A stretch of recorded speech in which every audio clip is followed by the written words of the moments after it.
Hoi, ngak kau menculik Den. Kamu kau? Hah? Iku paja ko ndak dima-dima mari orang tarui jue. Kopi ke pasar dan ikut kau. Kebetulan nih kamu ajak kau main rencana di Kamang tuh nah. Aduh tompet rancak di kau. Kadang ajak kau kesinan. Tapi kau kapai ke pasar loh. Mengapa kau pasar? Joto lo kau ke pasar. Kuit dan cek deh. Panian lena ndak do kau di rumah ndak do kawan untuk main. Dan pergi cek ya. Dan bagage dia masuk untuk kau biar jangan tinggal kan. Kancung pajaku mah orang ndak do mengajaknya doh. Langsung masuk sih kau. Matilah. Menjeleh. Dan masuk. Tek lah. Main teteh je kau. Dulu lo kau masuk dari Den. Baru. Di kau. Di kau. Rancak kacamata kau mah. Ku paja ku main-main masang barang orang jue. Enggak ya. Serang deh nah. Lunga-lunga di kau baru lu mah. Rancak ayo. Tersangkut. Tersangkut ya.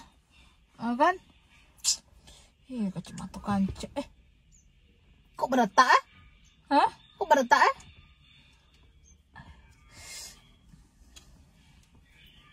Mantap.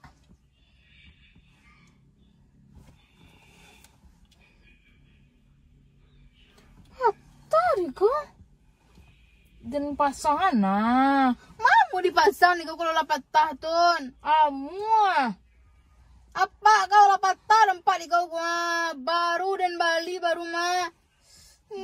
Patah di pajaku kau cuma tuh Sampai subang deh di kau subang dan cek kau. Baru kau cuma tuh dan nunyo. Kau gantilah dan nyo dan no. Kuku lah husang kan nyamato go lah rapu masa yo dan sorongan kasiko senyo Apa kau? patah Baru dan Bali mah rusak aja kau. bisu lah dengan tisu Ganti bisu aja kau dan suruh nikmati lah do. yo ba ale tersangkut di subang den ko Merusak barang orang. buruk berarti tak rancak kualitasnya kau 500.000 dan Bali mah. Kalau kau itulah. tak boleh rempai dong Tak. Sudahlah merusak barang dan nak nurut lo ya dan. Ngau kau mah. Merusak barang orang sih kalau jodoh. Balik kau dah bisa dan makai le no. Baru dan Bali 3 hari lo dah bisa dan makai le dong. Saya mau dah likut.